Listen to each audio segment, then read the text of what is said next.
My friend set me up with my stalker on a date. The party was in full swing, and as you can imagine, I was a few wines deep when I noticed three of my friends giggling in my direction. I heard one of them whisper, "I wonder if he is going to turn up." Curious, I sidled over and asked, "What are you giggling about?" A few side glances later and they revealed that they had set me up with a guy from their workplace. I had no idea this was on the cards, and immediately I felt a wave of anxiety wash through my body. I wasn't ready for a chance meeting, and I certainly didn't like the fact that they were planning on surprising me. I do okay for myself. I didn't need them to get involved, and although I appreciated the gesture, it felt violating. I said, "Absolutely not. Who is this guy?" Sarah explained that John was a colleague, 6'1", with dark hair and a successful salesman. "He's so funny, you'll love him. He speaks French and has a dog called Murphy." I blinked. This was all sounding too familiar. I asked, "Is he a tech lead with a black BMW?" Sarah's eyebrows shot up. "Yes." "Wait, do you know this man?" She showed me a picture on Instagram. I felt like my stomach was about to explode. "Sarah. This is the guy who stalked me."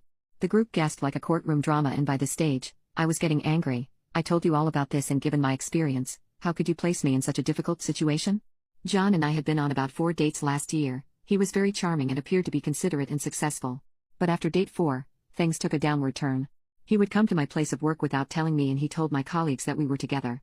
One time, he texted me and said, "Who was the guy you were talking to in Pret on Monday?" It was super weird, and I began to feel afraid of what he might do. One time, he left a note on my car windscreen that read, "Missing you always, you are the light of my life." It was too much in the end, so I reported him to the police and got a restraining order against him. Once I had revised the situation with the girls, I heard the sound of a car pulling up on the gravel outside. "Run," I thought. Without another word, I placed my drink down and calmly walked through the crowded party, and out into the garden. I carefully picked my way down to the end and looked for an escape route. I stared at the 7-foot fence that surrounded me inside. There was only one way out. I took off my shoes, struggling to balance in my semi-drunk state, and with my shoes firmly grasped in my hand, I jumped as high as I could and somehow managed to cling to the top of the fence. I hurled myself over the fence, catching my dress on a nail as I fell. Landing face first, I snapped the heel of my shoe and shakily stood up, aware that my dress was hanging off one shoulder and I had cut my face. I heard my name being called, so I sprinted as fast as I could down the dirt track. I didn't stop until I got to my front door, barricading myself inside. I thought I was safe. But then I heard footsteps on my driveway. Making sure all the lights were off, I ran upstairs and hid in my bathroom.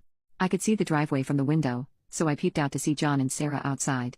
Why is Sarah with John when she knows the story, I thought, fearful of what might happen if she managed to get inside. I heard Sarah shout, "Kala, are you there? We are worried about you, you left so suddenly. Come down."